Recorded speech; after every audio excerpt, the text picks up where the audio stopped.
Destiny 2 is not the game we were promised.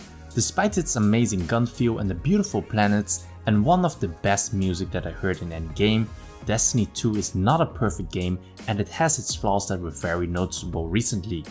Bungie repeatedly failed to address concerns from the players and any response is usually far too late, like the whole faction rally event where they failed to let players know that there is a lockout with the lost sectors. But despite this, Bungie has responded with a developer update and there are positive changes coming throughout the year. Things that I am looking forward to is the Mod 2.0 system, Rumble, which is the free-for-all Crucible mode, and bringing back 6v6 in the Crucible. Well, these are certainly things that we should have had from the start, but in my opinion there are still 3 major issues that is preventing Destiny 2 from becoming the great game that we want it to be. So in this video I will highlight the 3 major issues that I have with the game and how this can be improved. The token system that was introduced in Destiny 2 was the solution to the different currencies we had in D1. At the end of D1 you not only had legendary marks, which are basically D2's legendary shards, but you also had strange coins to buy exotics from Xur, weapon core and armor core that you can trade in for gear, and various tokens that you can hand in at Variks for shaders, ships and class armor, and Modes of Lights that was used to purchase items from the speaker, but after the Taken King update it gives you now XP for your gear. You also had Vanguard and Crucible marks, but these were replaced soon by legendary marks. The current system in D2 is definitely much simpler with only legendary shards, but it also came with the token system as a response to simplify ways to get gear. But the problem with the token system is not the amount of gear that you get. The problem is that the satisfaction of earning gear is replaced with trading your tokens at your desired NPC. Whereas before you would earn gear at the end of an event, but now if you for example earned an exotic engram, which is supposed to be the most precious gear in the game, instead of revealing what kind of exotic you had earned at the end of an event, you will need to bring this to the tower and to decrypt your exotic. Where at this point your excitement of the exotic drop has already died off. Everyone in D1 remembers their Galahorn drop. Galahorn! Galahorn! Galahorn! I got a Galahorn! But no one in Destiny 2 remembered where they earned their Warcliffe coil. We should be celebrating when we finish the end of an activity with loot, especially when these are high level activities like the Nightfall or the Raid, not with tokens which you need to turn into loot at a different moment in time. So let rewards happen at the time of completing your activity. If you receive a legendary or exotic engram, let that be decrypted immediately.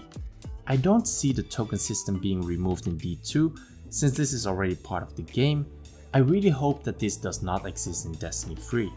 So how can you improve the token system? Well, in my opinion, tokens should help you get the gear you want when you have bad RNG.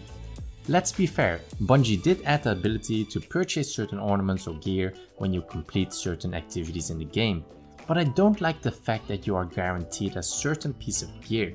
I like the grind in the game, and in my opinion when you deliver your tokens, you should get an option to choose between a random weapon or armor drop. Doing so, you will still keep certain RNG elements in the game without having a guaranteed drop. And if this sounds familiar, then you're right. Because this is exactly what you could do in Destiny 1 when you level up an NPC. You could then choose an item, weapon or armor drop, and let's be honest, everyone chose either the weapon or armor. I think this will make the tokens much more valuable if you can choose to have either a weapon or armor dropped. The feel of the weapons has always been the pinnacle of Destiny. When you shoot a weapon, you can feel the gun due to the recoil, the animation of the reload and the guns are spot on, and the sound design of the guns are just so damn good. In Destiny 2, fixed rolls were introduced as a solution so you don't have to grind for that perfect AS Luna roll with Icarus, Rifle Barrel and Rangefinder, which I still did not manage to get in Destiny 1. In my opinion, fixed rolls as a system has the potential to work if there is a way to customize your weapon. The way to do that should have been mods. However, the mod system is very underwhelming in its current state. The mods can be used to decrease your abilities, and the ones that are influencing a weapon is very limited, like reduced recoil, improved handling or reload speed. The The supposed improvements to the gun are hard to notice unless you compare video footage side by side, which should never be the case. The user should feel the difference without the need to find a YouTube video which explains the percentage increase of your mod. Masterworks was another effort that was introduced to make your weapon more customizable, but we have the same problem here, where the improvements to a gun is not readily noticeable when you use a masterwork weapon with an improved stat on it. So what can we do about this? I would say go crazy with the stat increase, make the reload speed twice as fast, and the improvements in range and handling very noticeable. Would that unbalance the game? Maybe, but wouldn't that be fun? I'm sure about that. That would give us the power fantasy that we really want. The campaign story missions are a big improvement from Destiny 1. They tell a great story and there are proper introductions to each planet where you learn the lore in the game. Once that is finished, there are optional adventures that you can do. Ultimately, once you finish the campaign missions, the goal is to hit max power level. Once you hit max power level and you have the guns you want, there is no end game. Sure, you can do the same thing all over again on another character, and you can do the weekly nightfall and raid challenges, but there is no end goal towards doing all of those activities. DLCs are one way to introduce extra content to keep us busy, but that is only for the people that are willing to pay for it. Even if you bought the DLC, it is only a matter of weeks before you end up in the same situation. Rank play that will be introduced soon is a good first step to please the PvP audience, and will give them a goal to aspire for. But there's nothing in place yet for the PvE players among us, and that's a shame, since there are certain elements in the game that can help with developing an endgame. Emblems, for example, is a great introduction to the game which we did not have before in Destiny 1, where you can show off what kind of player you are. It can show you the number of raids that you have completed, or the amount of enemies that you killed in Crucible or as a specific subclass. But the problem with the emblem system is that it does not matter whether you have 10 kills or 10,000 kills in the Crucible, because it is just a number. If you can make rewards that are specific to certain emblems, that would make it much more meaningful. Have a cloak, bond or titan mark that can only be earned once you reach a certain number with your emblem.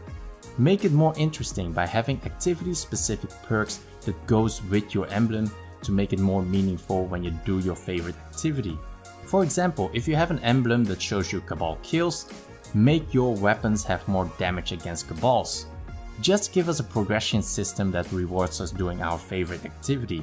Heck, call it a record book kind of activity if you will, where you need to do certain activities in the game to get a specific activity reward. Just give us a reason to play the game. So those are the main concerns that I have with the game right now, but I also think that it can be solved. I already mentioned what I would like to see in the game. Let me know what your main concern is of the game, and let's be constructive with your feedback by also giving your suggestion on how to address this to make it a better game for all of us. Thanks for watching, subscribe for more, and as always, I will see you in the next video, Guardians.